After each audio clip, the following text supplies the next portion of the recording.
வித்யார்த்திகளே, இதுவரை முக்கியமான சில உபனிஷத்துக்களை உங்கள் அனைவருக்கும் உபதேசித்துள்ளேன். நீங்களும் அதை ஆர்வத்தோடு கேட்டு பயன் பெற்றிருப்பீர்கள் என்று நம்புகிறேன். ஒவ்வொரு முறை வேதாந்த பாடம் எடுக்கும் போதும் ஒரு நிலையிலிருந்து மற்றொரு நிலைக்கு செல்வதற்காக அதிலிருந்தும் மற்ற இலக்கண விஷயமாகவும் அலசி ஆராய்ந்து விவாதித்திருக்கிறோம். அவ்வகையில் உங்கள் யாருக்கும் எவ்வித சந்தேகமும் இருக்காது என்று என்னால் உறுதியாக சொல்ல முடியும். இன்றைய தினம் நான் அடுத்து போதிக்க இருப்பது பிரஷ்ன உபனிஷதம். குருதேவா, இந்த உபனிஷத்தின் பெயர் காரணத்தை அறிய விரும்புகிறேன். சொல்கிறேன். பிரஷ்ன என்றால் கேள்வி. சில அடிப்படை கேள்விகளை சுமந்து கொண்டு இப்பாரதத்தின் பல பகுதிகளில் இருந்தும் குறிப்பாக 6 பேர் எழுப்பும் கேள்விகளால் உருவானது இந்த பிரஷ்ன உபனிஷதம். மாண்டூக்கிய உபனிஷத்தில் பேசப்படுகின்ற விழிப்பு, கனவு, ஆழ்ந்த தூக்கம் என்ற 3 நிலைகளை ஆராய்வதால் பிரஷ்ன உபனிஷத்தை மாண்டூக்கிய உபனிஷத்தின் துணை உபனிஷதமாக கருதுவதும் உண்டு. 6 பேர்கள் என்று ஏதோ குறிப்பிட்டு சொன்னீர்களே குருதேவா, அந்த 6 கேள்விகள் என்னவென்று அறியலாமா குருதேவா? தாராளமாக. அவை என்னவென்றால், உயிரினங்கள் எங்கிருந்து தோன்றின, மனிதனுள் என்னென்ன சக்திகள் செயல்படுகின்றன, அந்த சக்தி எப்படி செயல்படுகின்றது, மனிதன் தூங்கும் போதும் தூங்காமல் அவனுள் விழித்திருப்பது யார், ஓம்கார தியானம் என்றால் என்ன, ஆத்மா எங்கே இருக்கிறது, இவைதான் அந்த 6 கேள்விகள். இந்த 6 கேள்விகளையும் சுமந்து கொண்டு புறப்பட்ட அந்த 6 நபர்கள் யார் என்று அறிய விரும்புகிறேன் சுவாமி. சொல்கிறேன். அவர்கள் முறையே சுகேசன், சத்யகாமன், கார்கியன், கௌசல்யன், பார்கவன் மற்றும் கபந்தி. இது அதர்வண வேதத்தை சேர்ந்த உபனிஷதம். என்ன, இவ்வுபனிஷத்தை பற்றிய அடிப்படை விஷயங்களில் உங்களுக்குள்ள சந்தேகங்கள் தீர்ந்ததா? நல்லது. இந்த பிரஷ்ன உபனிஷத்தில் ஒரு முக்கியமான ஸ்லோகம் உள்ளது. அதை நான் முதலில் தெரிவிக்கிறேன். குருநாதா, இடையூறுக்கு மன்னிக்க வேண்டும். இந்த பிரச்சன்ன உபனிஷத்தில் பிரச்சனை ஏதேனும் உள்ளதா? உபனிஷத்தில் ஏதும் பிரச்சனை இல்லை. ஆனால் நீதான் இங்கு பிரச்சனை உபனிஷத் என்று எண்ணிக்கொண்டாயா? நான் தான் ஆரம்பத்திலேயே சொன்னேனே, பிரஷ்ன என்றால் கேள்வி என்று. என்ன, தூங்கியபடியே விசிறி வீசுகிறாயா? இல்லை குருநாதா, சத்தியமாக அப்படி இல்லை. இடம் பொருள் தெரியாமல் ஒரு கேள்வியை கேட்டேன், நன்றாக வாங்கி கட்டி கொண்டேன். சரி, நான் முன்பு ஒரு ஸ்லோகம் சொன்னேன் அல்லவா? அந்த ஸ்லோகம் இதுதான். ஆதித்யோ ஹவை பிராணோ ரைரேவ சந்திரமாரைர்வா ஏதத் சர்வம் யன்மூர்த்தம் சாமூர்த்தம் சதஸ்மான் மூர்த்திரேவ ரைஹி.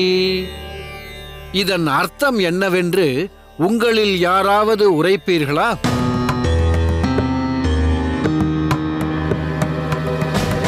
என்ன சபேசா, நீ கீர்த்திவாசா, உனக்கு தெரியுமா? நான் உன்னை கேட்டால் நீ அடுத்தவனை பார்க்கிறாய், அவன் முகத்தில் விடையை தேடுகிறாயா? அடியேன் உரைக்கிறேன் சுவாமி. எனக்கு தெரியும், நீ சொல்வாய் என்று எனக்கு தெரியும். இந்த ஸ்லோகத்திற்கு உன் அறிவை பயன்படுத்தி சுய கருத்தையும் சேர்த்து ஒரு உரையை சொல்வாய் என்பதும் எனக்கு தெரியும். எனவே நீ உட்கார். பொருத்தமான அர்த்தத்தை இப்போது வேறு ஒருவன் கூறுவான். வேறு யாரும் சொல்லாததால் தானே குருதேவா அடியேன் உரைக்கிறேன் என்று கூறினேன். வேறு யாருக்கும் தெரியாது என்று நீயாக நினைத்து கொண்டால் எப்படி? அனைத்தும் தெரிந்தும் அமைதியாக இருப்பவன் ஒருவன் இங்கு இருக்கிறான். யார்? கோவிந்தன்.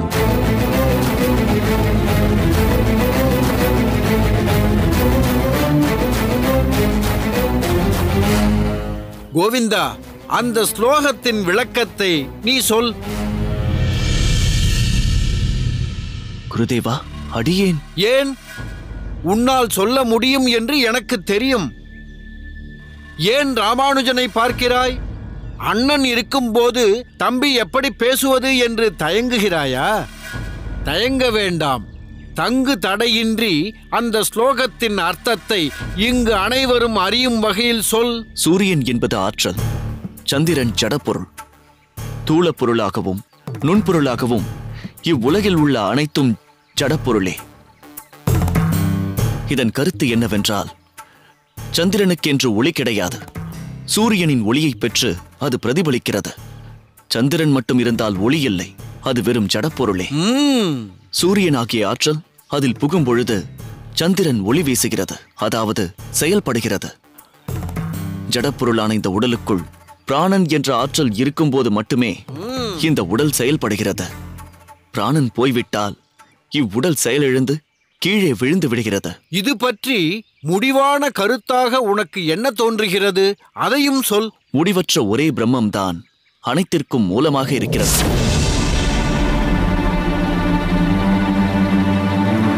அந்த ஆற்றலே தத்துவம், அதை தவிர வேறு எதுவும் இல்லை. ஒன்றான அதுதான் சத்தியம், நித்தியம். மற்றவை அனைத்தும் ஜடப்பொருட்களே.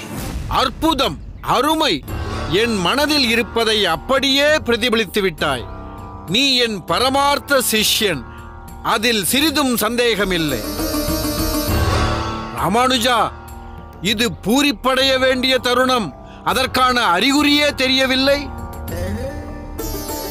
கோவிந்தா, உனக்கு மிகுந்த எதிர்காலம் இருக்கிறது என்பது மட்டும் உறுதி. இருவரும் உட்காருங்கள். சக மாணவர்களே, எப்போதும் நான் அர்த்தம் சொல்லித்தான் தெரிந்து கொள்ள வேண்டும் என்று இருக்க வேண்டியதில்லை. கோவிந்தனைப் போல் மாணவர்களிடையே ஒருவன் அர்த்தம் சொல்ல முற்பட்டால்தான் அனைவரிடத்திலும் ஒரு தாக்கம் ஏற்படும். சுய பிரயத்தனம் இருக்க வேண்டும். கோவிந்தனைப் போல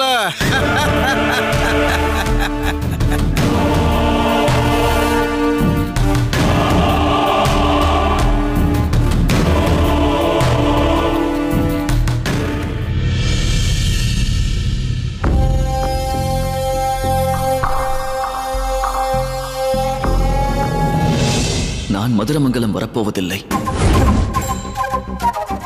எங்கே? என் முகத்தை பார்த்து பதில் சொல். ஏன் வரப்போவதில்லை? இவ்வாரம் இங்கேயே தங்கலாம் என்று இருக்கிறேன் அண்ணா. வேறு யாருக்கும் தெரியாது என்று நீயாக நினைத்துக் கொண்டால் எப்படி? அனைத்தும் தெரிந்தும் அமைதியாக இருப்பவன் ஒருவன் இங்கு இருக்கிறான். யார்? கோவிந்தன்.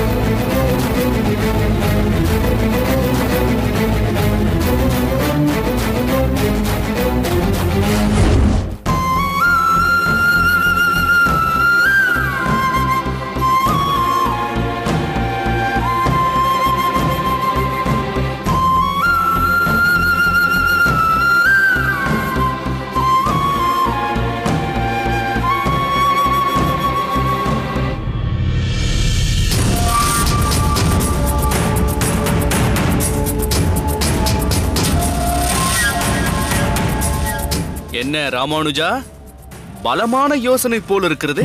அதெல்லாம் ஒன்றுமில்லை. ராமானுஜா, யோசனையோடு கவலையும் குடிகொண்டுள்ளதை உன் முகமே காட்டுகிறது. சபேசா, கவலைக்கு என்ன அவசியம்?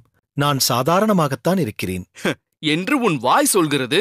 ஆனால் உன் மனம் இப்போது எப்படி இருக்கும் என்று எனக்கு நன்றாக தெரியும். அப்படி என்ன தெரிந்து கொண்டாய் சபேசா? சமாளிக்காதே ராமானுஜா. குப்புற விழுந்தும் மூக்கில் மண் ஒட்டவில்லை என்பது போல் இருக்கிறது உன் கேள்வி. நான் எங்கும் இடறி விழவில்லை. ஏன் விழவில்லை? எப்போதும் வெற்றி, எதிலும் முன்னிலை என்று முன்னோக்கி வேக வேகமாய் ஓடிக்கொண்டிருந்தாயே.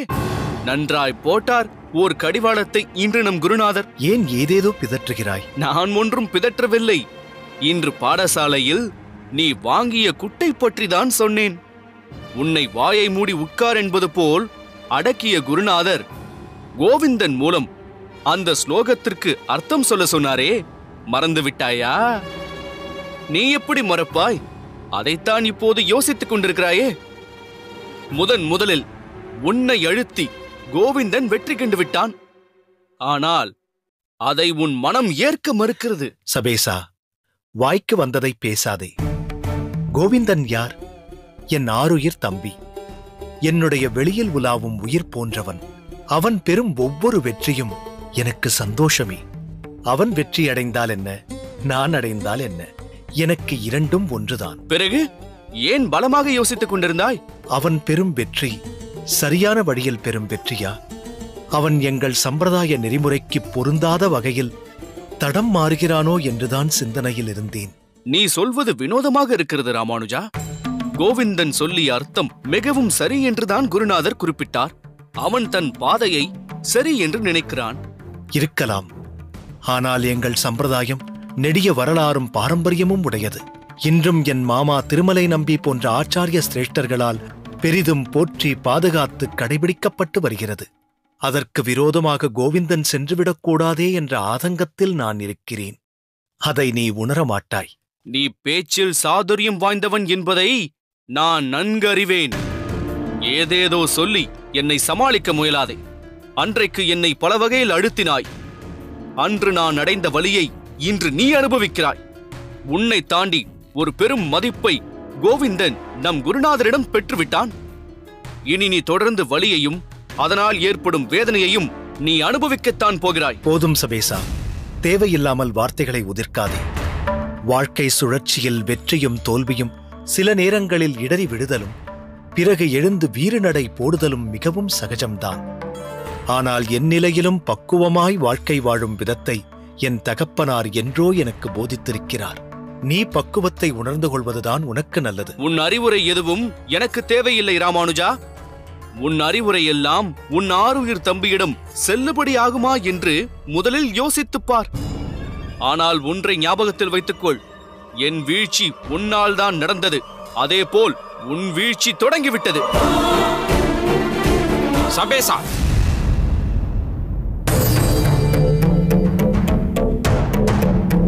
சபேசா, நீ என்ன ராமானுஜனிடத்தில் இப்படியெல்லாம் பேசிவிட்டாய்? அது போதும் சபேசா.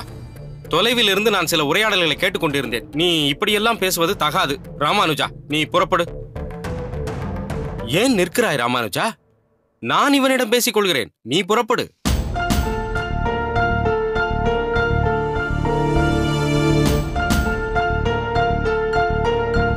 சபேசா, உனக்கு என்ன புத்தி பேதலித்து விட்டதா? ராமானுஜனிடத்தில் ஏதேதோ வாக்குவாதம் செய்கிறாய். என்ன, நீங்கள் ராமானுஜன் பக்கம் சாய்ந்து விட்டது போல் தெரிகிறது. சீச்சி, ஏன் இப்படியெல்லாம் பேசுகிறாய்? பிறகு என்னை வசைப்பாடுகிறீர்கள், ராமானுஜனை ஆசுவாசப்படுத்துகிறீர்கள். சபேசா, வேகம் இருக்கும் அளவிற்கு உன்னிடம் விவேகம் இல்லை என்பது போல் நடந்து கொள்கிறாய். ராமானுஜனிடத்தில் இப்படியா நடந்து கொள்வாய்? இதனால் நம் காரியம்தான் கெட்டுப்போகும். நீங்கள் சொல்வது எனக்கு புரியவில்லை. புரியும்படியாகவே சொல்கிறேன், கேள். ராமானுஜன் பக்கமெல்லாம் சாய்ந்து விடவில்லை. அவனால் நான் பட்ட அவமானத்தையும் மறக்கவில்லை. ஆனால் இப்போது நம் பக்கம் வசந்தம் வீசும் காலம் வந்துவிட்டது. நம் குருநாதர் கொஞ்சம் கொஞ்சமாக தன்னிடமிருந்து ராமானுஜனை விலக்கி வைக்கிறார். கோவிந்தனை நெருங்குகிறார். அதனால் நமக்கென்ன லாபம் இருக்கிறது? நாம் நினைப்பது போன்று சரியான திசையில் சென்றால் லாபம் பல மடங்கு இருக்கின்றது. இதோ பார், ஒன்றை நன்றாக புரிந்து கொள். கோவிந்தன் தற்போது ராமானுஜன் வசம் இல்லை, நம் குருநாதரின் கைப்பாவையாக மாறி வருகிறான். அதுவே நமக்கு சாதகம்தான். கோவிந்தன் ராமானுஜன் அளவிற்கு நுட்பமாக யோசிக்காமல் நம் குருநாதர் காட்டிய வழியிலேயே நடந்து சென்றால் அவன் நம் வழிக்கும் சீக்கிரம் வந்து விடுவான். அதன் பிறகு ராமானுஜனை சமாளிப்பது மிகவும் சுலபம். அவனை இங்கிருந்து துரத்தவும் செய்யலாம். இந்த நேரத்தில் நீ ஏதோ ராமானுஜனை உசுப்பி விடுவது போல் பேசிக் கொண்டிருந்தால் அவன் வீறு கொண்டு எழுவான். அது மட்டுமா, தன் பராக்கிரமத்தை அவன் மேலும் வெளிப்படுத்துவான். அது நமக்கு பாதகமாக போகலாம். ஆகவே அடக்கி வாசி. கைலாசம், உங்கள் சிந்தனை அபரிமிதமாக இருக்கிறது. எப்படி இப்படியெல்லாம் யோசிக்கிறீர்கள்? பிறகு நம் குருநாதர் யாதவரோடு பல வருடம் இருந்ததில் பலவாறு அலசி ஆராய்ந்ததுதானே நான் கண்ட பலன். நிச்சயம் இப்போதைக்கு பொறுமை காத்திரு. குருநாதர் மூலமாகவே ராமானுஜனை வெல்வது என்பதுதான் தற்போதைய நிலையில் சீக்கிரம் பலன் கொடுப்பது. புரிந்ததா? புரிந்தது, நன்றாக புரிந்தது. புரிந்ததல்லவா? நீ இப்போது புறப்படு. புறப்படு.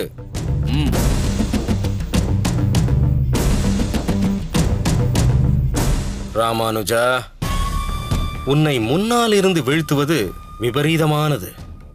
பின் நின்று தாக்குவதுதான் சமயோஜிதமானது. நான் தாக்குகிறேன், உன் நெஞ்சம் பிளவுபடும்படி தாக்குகிறேன். அப்போது தெரியும் இந்த கைலாசம் யாரென்று.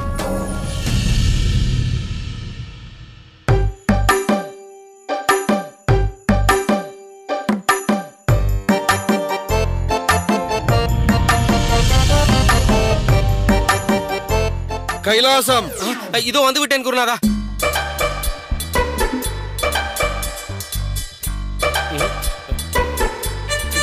என்ன, எதை தேடுகிறாய்? விசிறியைத்தான் குருதேவா. இப்போதைக்கு விசிறி வீச வேண்டிய அவசியமில்லை. என்ன, வஸ்திரங்கள் எல்லாவற்றையும் உலர்த்தியாகிவிட்டதா? ஆயிற்று குருதேவா. குருதேவா, என்னடா? ஒன்றுமில்லை, ஒரு தலையாய விண்ணப்பம். என்னவென்று சொல். குருதேவா, தங்களுக்கு கவரி வீசும் பணியையும் தங்களது வஸ்திரங்களை துவைத்து உலர்த்தும் பணியையும் அடியேன்தான் செய்து வருகிறேன். அதை வேறு யாரிடமும் தந்து விடாதீர்கள் குருதேவா. என்னால் அதை தாங்க முடியாது. இந்த கோரிக்கையை ஏனடா திடீரென்று என் முன் வைக்கிறாய்? என்ன செய்வது குருதேவா, இந்த பாவிக்கு கதி தாங்கள் தானே. தங்கள் ஈர வஸ்திரங்களை தொட்டு உலர்த்தும் போது தங்கள் திருப்பாதங்களையே தொட்டு ஸ்பரிசிப்பது போல் உணர்கிறேன். எங்கே அதற்கும் ராமானுஜனால் பங்கம் வந்து விடுமோ என்ற அச்சத்தில் தான் அவசரமாக இந்த கோரிக்கையை முன்வைத்தேன். இப்போது எதற்கு ராமானுஜனை இழுக்கிறாய்? இந்த பணி உன்னை சேர்ந்ததுதான். தேவையில்லாமல் நீ அச்சப்பட தேவையில்லை. ராமானுஜனுக்கு என்று ஒரு சில பணிகளை கொடுத்துள்ளேன். அதன்படி அவன் என் இருப்பிடத்தையும் என் இருக்கையையும் படுத்துறங்கும் படுக்கையையும் சீர் செய்யும் பணியையும் மேற்கொள்கிறான்.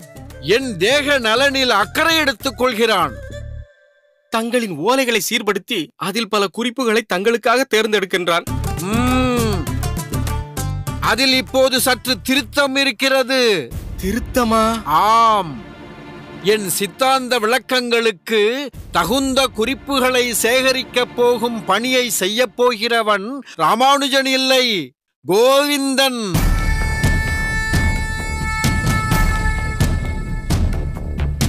வேதாந்த விஷயங்களை ஆராய்ந்து குறிப்பெடுத்து அதை தனியே பட்டோலை படுத்தி பாதுகாக்கப் போகிறவன் கோவிந்தன் தான். தத்துவங்களை பல இடங்களில் சபையேற செய்ய போகிறவனும் கோவிந்தன் தான். குருதேவா, இது சரியான முடிவு, பொருத்தமான தெளிவான தீர்மானம். என்ன பலபடியாக பாராட்டுகிறாய்? பிறகு நல்ல தீர்மானத்தை பாராட்டாமல் எப்படி இருப்பது குருதேவா? ராமானுஜன் செய்து வந்த காரியத்தை கோவிந்தன் மிக நேர்த்தியாக செய்வான் குருதேவா. அப்படியா? ஆம் குருதேவா, நான் பலமுறை கவனித்திருக்கிறேன். தாங்கள் பாடம் எடுத்து முடித்து சென்றவுடன் மாணவர்கள் பல சந்தேகங்களை எழுப்புவார்கள். அப்போது ராமானுஜன் பல விளக்கங்களை எடுத்து கூறுவான். ஆனால் அது அவன் சுய கருத்துக்களை சொல்வது போல் எனக்கு தோன்றும். தங்கள் எண்ணங்களை பிரதிபலிப்பதாக இருக்காது குருதேவா. அப்படி என்றால் ஏதாவது ஒரு சில நிகழ்வுகளை சொல். என்ன கேள்விக்கு என்ன பதிலை சொன்னான் ராமானுஜன்? வேதாந்த விஷயங்களில் உள்ள பரிமாற்றங்களை பற்றி இந்த அடியேனுக்கு தெளிவாக சொல்ல ஞானம் ஏது? ராமானுஜன் ஒரு தவறான கருத்தை பதிலாக திணிக்கிறான் என்பதை என்னால் உறுதியாக சொல்ல முடியும் குருதேவா. குருதேவா, என்னால் அனுமானிக்க முடியும், ஆனால் ஆராய்ச்சி செய்ய முடியாது. அப்படியா சொல்கிறாய்? ஆம் குருதேவா, தங்கள் அளவிற்கு ஆராய்ந்து அறிய முடியாவிட்டாலும் ராமானுஜனின் நோக்கம் வேறு மாதிரி போக்குடையது என்பதை என்னால் உணர முடியும் சுவாமி. ஆனால் கோவிந்தன் அப்படி அல்ல. அவன் உங்கள் நிழலாய் இருக்கிறான். உங்கள் கருத்துக்களை தத்துவங்களை அப்படியே பிரதிபலிக்கிறான் என்று சொல்ல வந்தேன் குருதேவா. உங்களுக்கு பலமாக இருக்கிறான். அதனால்தான் தாங்கள் கோவிந்தனிடத்தில் தத்துவ ஆராய்ச்சி குறிப்பை கொடுப்பதாக சொன்னவுடன் அடியேன் ஆமோதித்தேன். மற்றபடி இதில் எந்த உள்நோக்கமும் இல்லை குருதேவா. நான் எடுத்த முடிவு என் மனதில் மிகவும் ஆலோசித்து தீர்க்கமாக எடுத்த முடிவு. அது வீண் போகாது. கோவிந்தன் ஒரு நாள் என் அருகில் இருந்தால் போதும். பல ராமானுஜன்களை நான் எளிதில் சமாளிப்பேன். சரியாக சொன்னீர்கள் குருதேவா. ராமானுஜனையும் தாண்டி ஒருவன் இருந்தாலும் அவனாலும் உங்களை வெல்ல முடியாது. நமஸ்காரம் சுவாமி.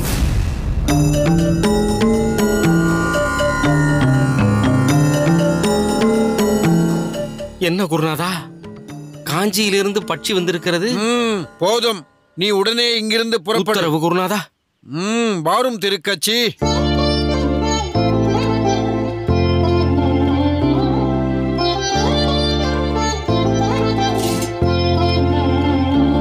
திருப்புட்குழியின் வேதாந்த பேரொளிக்கு இந்த எளியவன் திருக்கட்சியின் வந்தனம். உங்கள் வந்தனம் ஏற்கப்பட்டது. என்ன ஆச்சரியம்! திருக்கட்சியின் பாதங்கள் திருப்புட்குழி நோக்கி திரும்பி இருக்கிறது. வரதனை விடுத்து இங்குள்ள விஜயராகவனை தரிசிக்க வந்தீரோ? சுவாமி, பகவான் பல இடங்களில் பல திருநாமங்களில் இருந்தாலும் அடியேன் அதில் பேதம் பார்ப்பதில்லை. எம்பெருமான் எங்கு உறைந்தாலும் அடியேனின் கண்களுக்கு அவ்வுருவங்கள் சாக்ஷாத் வரதனே, அந்த திருமேனிகள் அந்த அத்திகிரி பேரருளாளனே. கவரி மட்டுமல்ல, வாக்கியங்களை வீசுவதிலும் திருக்கச்சி வல்லவர்தான் என்பதை நிரூபிக்கிறீர். நல்லது. இருப்பினும் ஒரு வகையில் பல நோக்கங்களை கொண்டவராயிற்றே திருக்கச்சி. அவ்வகையில் இவ்விடம் வந்த நோக்கம் என்னவோ? என்னை காண வந்தீரா அல்லது உமதருமை ராமானுஜனை காணவா? ராமானுஜன் வார இறுதி நாட்களில் ஸ்ரீபெரும்புதூர் சென்று விடுவான். ஆனால் கோவிந்தன்... ராமானுஜன் ஸ்ரீபெரும்புதூர் போனால் கோவிந்தன் மதுரமங்கலம் சென்றிருக்க வேண்டுமே, அதைத்தானே கேட்க வந்தீர்.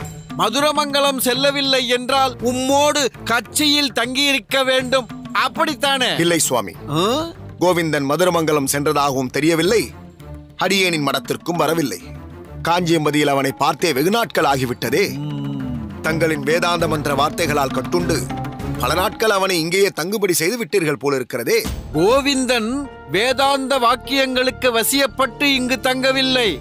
இந்த யாதவ பிரகாசனின் நாவன்மைக்கு கட்டுப்பட்டு இங்கு தங்கியிருக்கிறான். நீர் இப்போது கோவிந்தனை இங்கேயே வந்து சந்தித்து உமது பாசுரங்களால் வசியம் செய்யலாம் என்று வந்தீரோ? அப்படியெல்லாம் ஒன்றுமில்லை சுவாமி. அடியேனுக்கு ராமானுஜன் கோவிந்தன் இருவருமே இரு கண்கள். ராமானுஜன் பெறும் பேரு கோவிந்தனும் பெற வேண்டுமே என்பதில் அடியேனுக்கு எந்த மாற்று கருத்தும் இல்லை. அதனால்தான் இருவரையும் தங்களிடம் கொண்டு வந்து அடியேன் சேர்ப்பித்தேன். எப்படியோ பகவத் சங்கல்பத்தால் அனைத்தும் சிறப்பாகவே சென்று கொண்டிருக்கிறது. கோவிந்தனை பார்ப்பதற்கு நீங்கள் அனுமதித்தீர்களேயானால் அடியேன் அவனை பார்த்து பேசிவிட்டு புறப்பட்டு விடுவேன். அது சாத்தியமில்லை.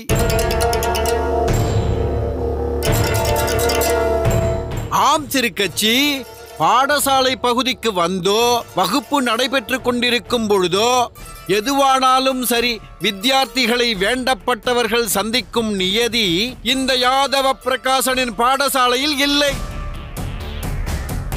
என்ன யோசிக்கிறீர்? பகவத் சங்கல்பம் என்றெல்லாம் ஏதோ சொன்னீரே, இப்போது கேளும். இந்த யாதவ பிரகாசனின் சங்கல்பம் ராமானுஜனையோ கோவிந்தனையோ இங்கு வந்து சந்திக்க அனுமதி இல்லை. இதுதான் என் தீர்மானம்.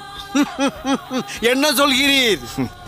தங்களின் தீர்மானத்திற்கு அடியேன் குறுக்கே நிற்க விரும்பவில்லை. கோவிந்தனை சந்திக்க முடியாமல் போனால் என்ன? ஓர் ஒப்பற்ற சந்நியாசியை சந்தித்த மகிழ்ச்சியுடன் அடியேன் உத்தரவு வாங்கிக் கொள்கிறேன். கவலைப்படாமல் போய் வாரும். கோவிந்தன் வெகு விரைவில் என் தத்துவத்தின் மாமணியாய் திகழ்வான். நம் கையில் என்ன இருக்கிறது? அனைத்தும் அந்த வரதனின் திருவிளையாடல். அவன் இச்சைப்படியே அனைத்தும் நடக்கும். அடியேன் வருகிறேன். அப்பா, எனக்கு தாசரதி எப்படியோ அதே அக்கறையோடுதான் கோவிந்தனையும் பார்க்கிறேன். இன்னும் சொல்லப்போனால் கோவிந்தன் என்னில் பாதி. அப்படிப்பட்டவன் நம் சம்பிரதாய விஷயங்களிலிருந்து விலகிச் செல்வதையும் வினோதமாக நடந்து கொள்வதையும் என்னால் தாங்கிக் கொள்ள முடியவில்லை அப்பா. சம்பிரதாய விஷயங்களிலிருந்து விலகி போகிறானா? யார்? கோவிந்தனா? ஆமாம் அப்பா. எது காரணம்? யார் காரணம்? உன்னை மீறி அவனை விலக்கிக் கொண்டு செல்பவர் யார்? யாதவ பிரகாசர். யாதவ பிரகாசருடைய விளக்க உரை, வேதாந்த சூத்திரங்களுக்கு அவர் கொடுக்கும் சுய கருத்துக்கள் கோவிந்தனை அந்த பகவானின் அனந்த கல்யாண குணங்களில் ஈடுபடச் செய்யாமல் பெரும் ஆத்ம ஞானத்தை மட்டுமே தேடி அலையும் நிலைக்கு மாற்றியிருக்கிறது. பகவத்குணத்தை கண்டுகளிக்க முடியாதவாறு யாதவ பிரகாசரின் தத்துவங்கள் கோவிந்தனை தடுத்து அவர் வட்டத்திற்குள்ளேயே அவனை சிக்க வைத்திருக்கிறது. சரி ராமானுஜா, இதெல்லாம் திருக்கச்சி நம்பி சுவாமிகளுக்கு தெரியுமா? தெரியும் அப்பா. இது பற்றியெல்லாம் யாரிடமும் இப்போதைக்கு எதுவும் தெரிவிக்க வேண்டாம் என்று சொன்னார். ஆனால் தாங்கள் வலியுறுத்தி கேட்கும் வேளையில் என்னால் மறுக்கவோ தவிர்க்கவோ இயலவில்லை. நான் எதையும் மறைத்துப் பேச மாட்டேன், உடைத்துப் பேசிவிடுவேன் என்பதால்தான் என் குருநாதரான யாதவ பிரகாசரும் கோவிந்தனிடம் ஒட்டவிடாமல் சற்று தள்ளியே வைத்திருக்கிறார். ஆனால் கோவிந்தனின் வருங்காலம் பற்றி கவலைப்படாமல் என்னால் இருக்க முடியவில்லை அப்பா. இப்படிப்பட்ட ஒரு சிறந்த சம்பிரதாயத்தில் உதித்தும் இவ்வளவு சிரேஷ்டர்கள் அவனை வழிநடத்தி இருந்தும் ஒரு உசத்தியான விஷயத்தை அவன் தவறவிட்டு விடுவானோ என்று வருத்தமாக இருக்கிறதப்பா. இல்லை ராமானுஜா, அப்படியெல்லாம் ஒன்றும் ஆகாது. நீ ஆழ்ந்து மனது வைத்தால் அவனை நிச்சயம் மீட்டு கொண்டு வந்து விடலாம். நீ சொல்கிற விதத்தில் சொன்னால் அவன் நிச்சயம் உனக்கு கட்டுப்படுவான். இல்லை அப்பா, என்னையும் மீறி ஒரு விஷயத்தில் அவன் பிரயாணிக்கத் தொடங்கிவிட்டான். அவன் மிகவும் விலகிச் சென்று விட்டதாகவே எனக்கு தோன்றுகிறது. என்னையும் தாண்டி ஒருவர் பேச்சுக்கு அவன் கட்டுப்படுவான் என்றால் அது திருக்கச்சி நம்பி சுவாமிகள் ஒருவருக்குத்தான். அவரை காண முடியாத வகையில் காஞ்சியம்பதிக்கே வராமல் தவிர்க்கிறான் கோவிந்தன் என்றால் பிறகு என்னை பற்றி என்ன சொல்ல முடியும்? இன்னொன்று சொன்னால் உங்களுக்கு மேலும் வருத்தமாக இருக்கும். அவன் இப்போதெல்லாம் திருநாமங்களை கூட நெற்றியில் திலகமாக இட்டுக் கொள்வதில்லை அப்பா. அந்த அளவுக்கு சம்பிரதாயத்திலிருந்து பிரிந்து போயிருக்கிறான். திருக்கச்சி நம்பி சுவாமிகள் மடத்திற்கே கோவிந்தன் வருவதில்லை. திருப்புட்குழி பாடசாலையிலேயே தங்கிவிடுகிறான். அதன் மூலம் திருக்கச்சி நம்பிகளின் சங்கத்தை தவிர்த்து விட்டான் என்றுதான் சொல்ல வேண்டும்.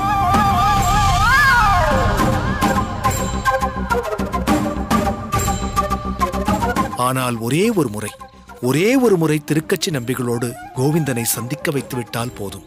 அவர் எப்படியாவது அவனை மீண்டும் நம் சம்பிரதாயத்துக்கு இழுத்து வந்து விடுவார். இருப்பினும் யாதவ பிரகாசரின் கட்டுப்பாட்டில் பலமாக வீழ்ந்துள்ளவனை எப்படி திருக்கச்சி நம்பிகளின் சமீபத்தில் கொண்டு செல்வது என்பதுதான் மிகவும் கேள்விக்குறியாக இருக்கிறது.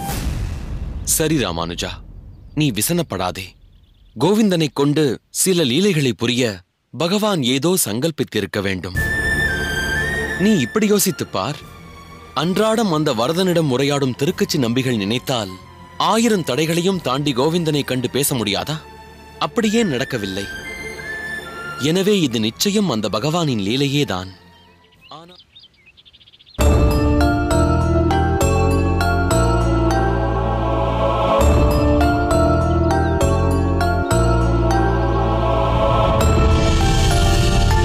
அண்ணா, என்ன கோவிந்தா, இன்று என்ன நாள் தெரியுமா?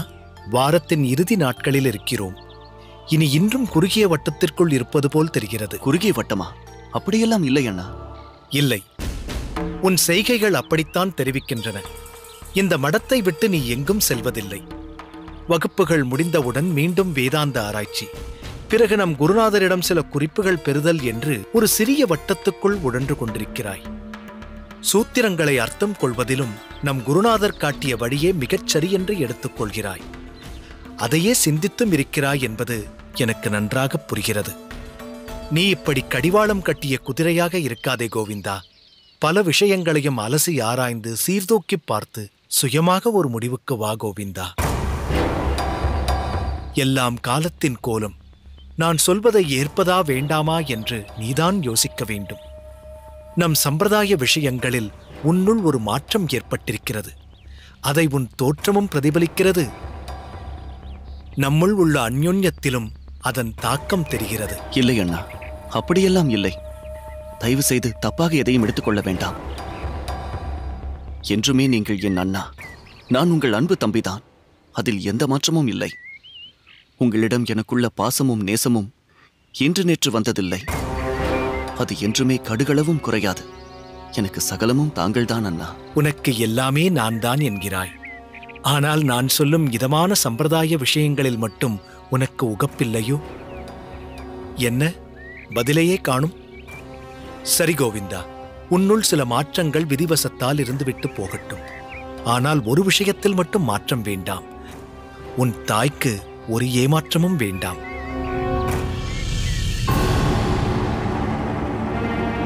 புரியவில்லையே.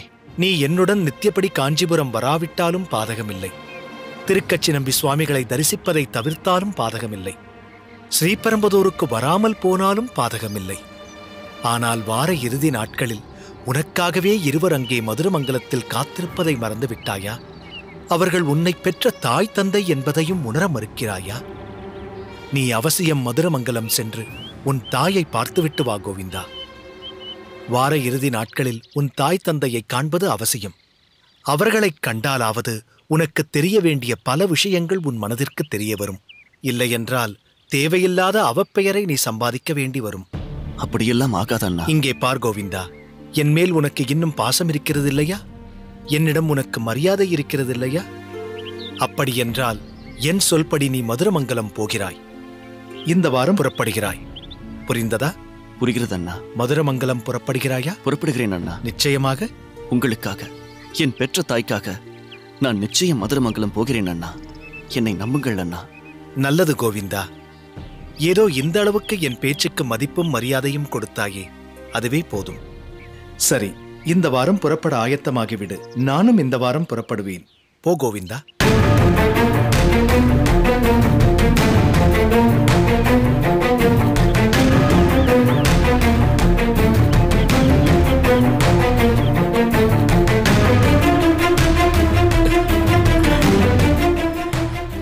கைலாசம், நீ சாதித்து விட்டாய் போலிருக்கிறதே. நான் சாதிக்கவில்லை ஓய். விதி விதி நமக்கு சாதகமாக சாதித்து கொடுத்திருக்கிறது. ஒன்றாக இருந்த நிலை மாறி இரு துருவங்களாக மாற்றியிருக்கிறதே, அது போதாதா?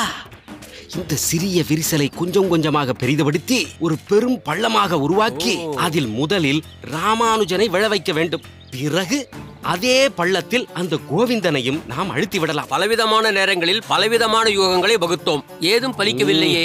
நான் தான் முன்பே குறிப்பிட்டேனே, அதெல்லாம் நாம் வகுத்த திட்டங்கள். ஆனால் இப்போது விதி போடும் கணக்குகள். எனவே அதை நம் பங்கிற்கு லாபகமாக வளைத்துக் கொள்வதுதான் நம் சாமர்த்தியம். எப்படியோ கைலாசம், நமக்கு சாதகமாக நடக்க வேண்டும், அதுவும் சீக்கிரமாகவே நடக்க வேண்டும். அதற்குண்டான வழியை பார். அது மட்டுமல்ல, ராமானுஜனை அடக்கி ஒடுக்கிய கையோடு கோவிந்தனையும் முடக்கிவிட வேண்டும். அப்போதுதான் நாம் இருவரும் முன்பு போல் குருநாதரோடு வலம் வர முடியும். எல்லாம் சரிதான் சம்பூரணம். அதற்குண்டான வேளை வர வேண்டாமோ? முதலில் நம் இலக்கு ராமானுஜன், அதன் பிறகு அதே வழியில் அந்த கோவிந்தனும் நசுக்கப்படுவான். அப்போது இந்த கைலாசத்தின் உண்மை விலாசம் உமக்கு புரியும். அதுவரை பொறுமையாயிரும். தங்கள் சித்தம் குருநாதா.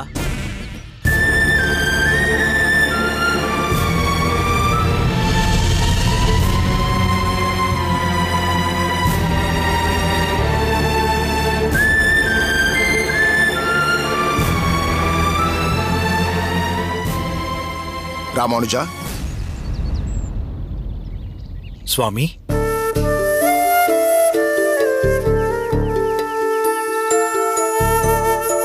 வந்தனம் சுவாமி. வந்தனம். என்ன ராமானுஜா, நீ படித்துக் கொண்டிருக்கிறாயா அல்லது ஏதாவது யோசனையில் மூழ்கியிருக்கிறாயா? படித்துக் கொண்டுதான் இருந்தேன் சுவாமி. ஆனால் இடையில் சிந்தனை சிறிது நேரம் வேறு திசையில் சென்று விட்டது. என்ன, உன் அன்பு தம்பி கோவிந்தனை பற்றிய சிந்தனையா? ஆம் சுவாமி.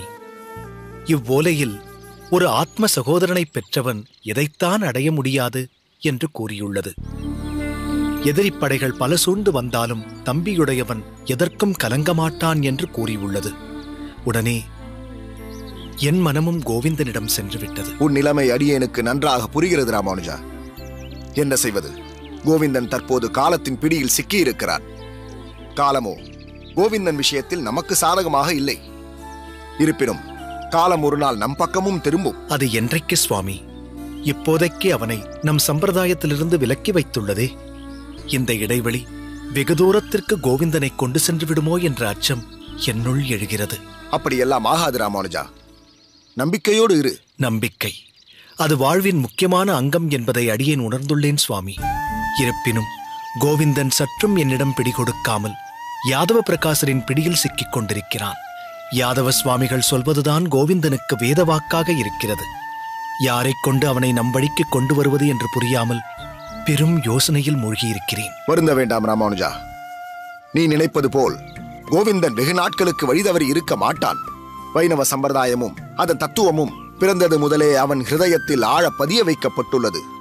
அது மட்டுமில்லாமல் சிறுவயது முதலே உன்னிழலில் வாழ்ந்தவன் கோவிந்தன். பல சத்விஷயங்களை, பகவத் குணானு வர்ணனைகளை கோவிந்தன் உன் மூலம் அறிந்து ஆழ்ந்து அனுபவித்திருக்கிறான். அதெல்லாம் வீண் போகாது ராமானுஜா. தாயை பிரிந்த கன்று போல் மீண்டும் வைணவ உலகிற்கே அவன் திரும்பி வந்து விடுவான். உயர்ந்த வைணவ சிரேஷ்டர்களான உன் தகப்பனார் சோமயாஜி, உன் மாமா திருமலை நம்பி சுவாமிகள் மற்றும் உன் முந்தைய ஆசான் மயூரவண்ணன் சுவாமிகள் போன்றவர்களை கோவிந்தன் சமீபத்தில் சந்திக்கவில்லை.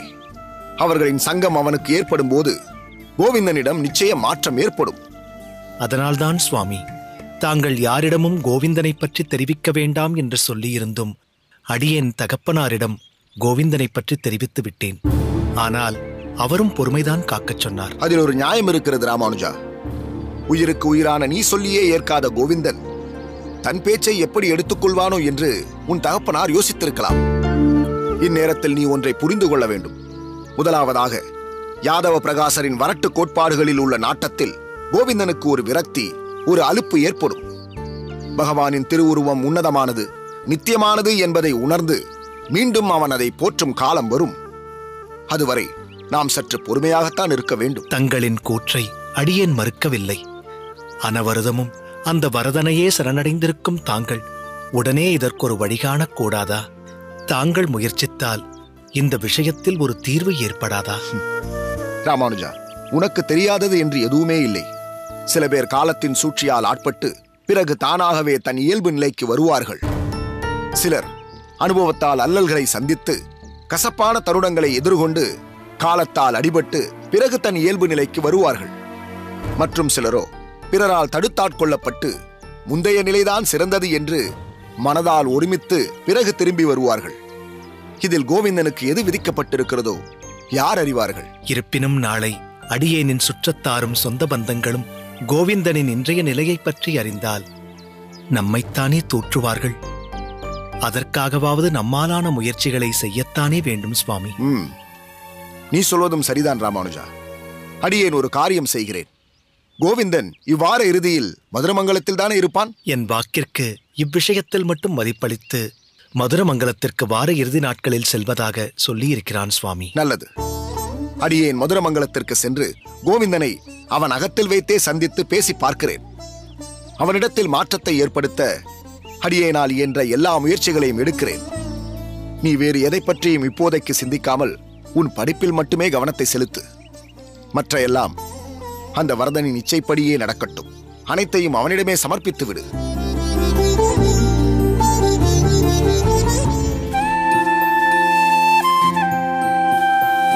கோவிந்தா, அடடே வாடா கோவிந்தா. நல்ல வேலை, கோவிந்தன் வந்து விட்டான். அவனுக்காகவாவது இன்று நம் அகத்தில் அடுப்பு எரியத்தான் வேண்டும். கை கால் அலம்பிக் கொண்டு வா கோவிந்தா, அமுது செய்யலாம். அடடே, தழுகை ஆகிவிட்டதா? தயாரும் ஆகிவிட்டதா? சரிதான். கோவிந்தா,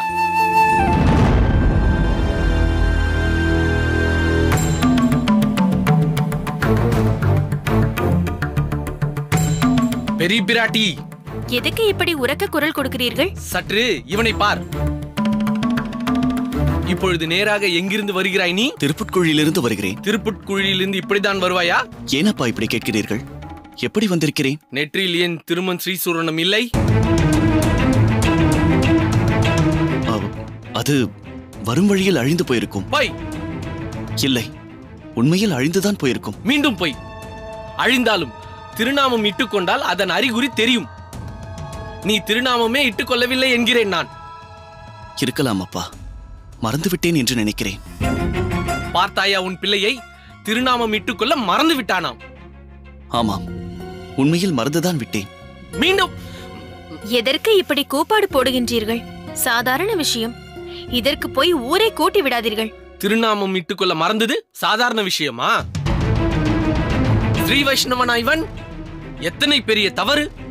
அதுவும் ஒரு ஸ்ரீ வைஷ்ணவன் திருப்புட்குழியிலிருந்து மதுரமங்கலம் வரை திருமணே இல்லாமல் வந்திருக்கிறான். பட்டரின் பிள்ளை திருநாமமே இல்லாமல் இருக்கிறான் என்று கேவலமாக பேச மாட்டார்கள்? எப்படிப்பட்ட வைணவ குடும்பத்தில் பிறந்தவன் தெரியுமா இவன்? எந்தை தந்தை என் முத்தப்பன் 7 படிகால் தொடங்கி வழி வழி வந்த அஷ்டகோத்திரத்தில் உதித்தவன் இவன். எதற்கப்பா இப்படி அற்ப விஷயத்திற்காக கோவப்படுகிறீர்கள்?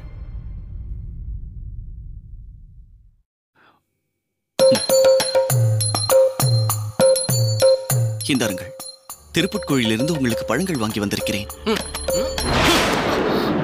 இவனை எத்தனை பேர் பார்த்திருப்பார்கள்? அதனால் என்ன சுவாமி, இப்போதுதான் வந்திருக்கிறான். என்ன வந்தது இப்போது? இழிவு. இழிவு இவனுக்கில்லை, எனக்கு. எப்போதும் சிரித்தும் வேடிக்கையுமாக பேசிக் கொண்டிருப்பவன் எப்பொழுதும் தலிகையிலும் அமுது செய்வதிலும் கவனமாக இருப்பவன் என்றுதானே உங்கள் எண்ணம்? மதுரமங்கலம் தெய்வநாயகத்தின் கொள்ளு பேரன், சுந்தரவரதனின் பேரன், கமலநயன பட்டரின் திருக்குமாரன் திருமண் சாற்றிக்கொள்ள மறந்துவிட்டு பாழும் நெற்றியாய் திரிந்து கொண்டு இருக்கிறான் என்றால் அந்த அவப்பெயர் யாருக்கு? எனக்கு. பகவானே, ஏதோ தவறுதலாக நடந்து கொண்டு விட்டான். அதற்காக இப்படி கடிந்து பேச வேண்டாம். பிறகு எப்படி பேச சொல்கிறாய்? திருமணின் தாத்பரியம் பற்றி தெரிந்து கொண்ட லட்சணம் இதுதானா? திருமண் ஸ்ரீமன் நாராயணனின் திருவடி, நடுவில் இருக்கும் திருச்சூரணம் தாயாரின் இருப்பிடம். ஒரு ஸ்ரீ வைஷ்ணவன் திருமண் இட்டுக்கொள்ள மறந்தால் எம்பெருமான் ஸ்ரீமன் நாராயணனையும் தாயாரையும் மறந்ததாக அர்த்தம். சரி, விடுங்கள் சுவாமி. கோவிந்தா, இனிமேலாவது இப்படி செய்யாதேடா. போய் கை காலை அலம்பிக் கொண்டு வா, அமுது உண்ணலாம். இப்பொழுதொன்றும் அவனுக்கு சாதம் பரிமாற வேண்டாம். இன்னும் என்ன பண்ண வேண்டும் என்று சொல்லுங்கள். வேண்டுமானால் காலில் விழுந்து மன்னிப்பு கேட்க சொல்லட்டுமா? இந்த குற்றத்துக்கு மன்னிப்பே கிடையாது. பிறகு பரிகாரம் செய்ய வேண்டும். பரிகாரமா அல்லது தண்டனையா? என்ன தண்டனை? சாப்பிடக்கூடாது என்று சொல்லுவார், அவ்வளவுதானே. அம்மா, எனக்கு சாதம் வேண்டாம். நான் என்ன முட்டாளா? ஒரு நாள் பட்டினி கிடந்தால் நீ ஒன்றும் இளைத்து போய்விட மாட்டாய். நீ அமுது செய்யத்தான் வேண்டும். அப்பாடா, தப்பித்தாய். போ, கை காலை அலம்பிக் கொண்டு வா. ஸ்நானம் செய்துவிட்டு நெற்றியில் திருமண் சாத்திக் கொண்டு அகத்து பெருமாளை சேவித்து விட்டு அமுது செய். போ. நிச்சயம் நீங்கள் சொன்னபடி செய்வான். நீ ஏனடா நிற்கின்றாய்? போயேண்டா. எனக்கு முதலில் பதில் சொல்லிவிட்டு போகச் சொல். சரியப்பா, நீங்கள் சொன்னபடி செய்த பின்பே அமுது செய்கிறேன். போதுமா? போ.